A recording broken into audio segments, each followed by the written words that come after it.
guys! Welcome back to my YouTube channel.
Ng stress kahit sa umpisa medyo struggle tayo sa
There you have it! So this is the version 1 of our work from home setup!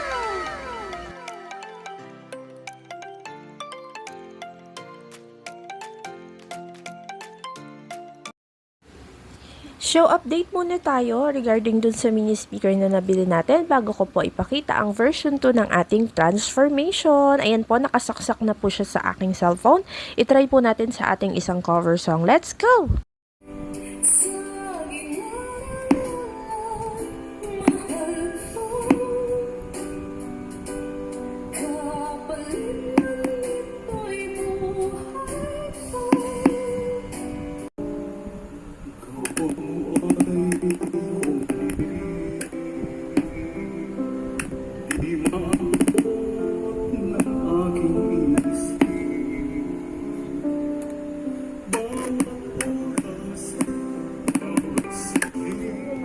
channel. For today's video guys, papakita ko na sa inyo yung result ng ating mga in-unbox. Nandito na siya. Dito ko siya talaga nilagay sa aking work from home setup.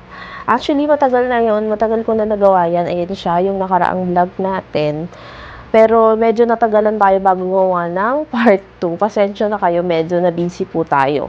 So, dito, ito yung inassemble natin. Ayan, ito yung dalawang yon. Ito yung lagay ng mga stuff and also yung laptop stand. Nakikita nyo ngayon. Natin.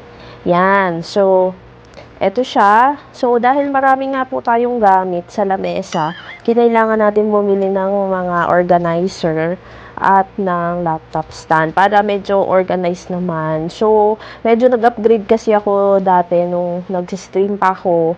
Dati, isang sound card lang yung gamit ko. That's it. Ngayon, medyo napabili tayo ng mga gamit. So, kailangan natin ng mga lagayan. Kaya bumili tayo. Ngayon, isa-isahin natin. Kapag streaming days ko, or nagla-live tayo, ganito yung setup natin. Ayan, ganyan siya. Nandito nakalabas yung sound card natin. Tapos, ito naka-on yung mic. So, para makita nyo, muna natin siya. Ilalagay muna natin sa gilid para makita nyo talaga yung setup natin. Na magulo. Bumili ako ng organizer pero magulo pa rin. Ilagay natin dito sa gilid yung water baka matapon. So, pagka office hours ko, eto, nandito siya. Ayan, dual purpose kasi itong aking setup. So, para medyo malinis siya. Ganyan siya sa morning. Nandito yung water tsaka yung alcohol. Ayan, nandyan siya. So, dahil magagawa tayo ng vlog ngayon para makita nyo. So, ito dito sa stand natin, sa organizer natin, meron tayong Himalayan lamp. Tapos, ito yung in-unbox natin na watch. Umiilaw siya kaso nga lang na kulangan siya ng isang battery. Pero umiilaw siya, maganda siya guys. Meron din siyang alarm, meron din siyang timer, meron din siyang temperature at also meron siyang date. Ayan, maganda siya guys, very budget friendly kasi parang 50 pesos ko lang yata yan nabili nung time na yon. Ayun, ano tayo ng sale, nakachempo tayo ng sale. Tapos yan, yung headset, yung earphones, and then dito yung ating yung para sa mic, yung phantom power, tapos dito sa other side, meron pang space, kaya nilagay ko dito yung remote. And then dito naman sa second layer, yung ating Takstar. Yan, may vlog din ako nito, yung para sa wireless monitor, ear-in monitor. Ayan, nandito. Tapos ito yung sa isa kong microphone, yung wireless microphone, nandito yung receiver. Diyan ko na nilalagay para isang kuhaan na lang. And then, nandito naman sa ilalim yung ating sound card kapag morning at kapag nag-work tayo. Ngayon, dito naman, ito lang, very simple lang para lang ma-organize ko siya. Nandito yung laptop, maganda yung stand guys, very nagustuhan ko kasi meron siyang lagayan din dito. So, nandito yung mga stuff ko ng mga notebooks, yung mga planner, ganyan. Kahit di naman ako nagsusulat. Tapos, on the other side naman yung ating speaker. Ito yung matagal ko ng speaker, Bluetooth speaker siya, pero pwede rin wired. Ayan, matagal na yan siya, parang hindi pa yan dun sa dati kong phone. Ayan, so, ayun nga, hindi nga gumana itong, ayun yung in-unbox natin na mini speaker. Tinapon na lang natin siya guys, kasi hindi talaga siya napagana, medyo masama yung kanyang tunog. So, unfortunately, ayan, hindi gumana sa atin. Yung ibang products daw okay, pero I would not recommend it para sa inyo guys, kasi nga, sayang lang yung pera nyo. Kahit na mura lang siya, sayang din yun, syempre. Pera din yun. So, ayun, nandito yung ating keyboard and yung ating wireless na mouse. Tapos, ito yung ating second monitor. Ay, sorry. Second monitor. At ayan yung Tilex. Nandun siya sa gilid. Ayun, marami kasi siyang saksakan. Hindi nakikita, no? Marami siyang saksakan. Andun sa dulo yung USB, eh. Ayun, no? May mga USB port dun sa dulo. Ayun, tapos marami kasing nakasaksak pag nagla-live tayo, tsaka pag dati online event tayo, gumagamit tayo ng mga wireless. Tapos eto namang rechargeable fan na to na very useful sa akin, lalo na sa morning. Ayan, ginagamit ko to, minsan tinatapat ko dyan sa laptop ko. Bigay lang to ng company. Tapos, meron tayo ditong na cellphone stand at yung ating pink chair. So, that's it, guys. Ito na yung result.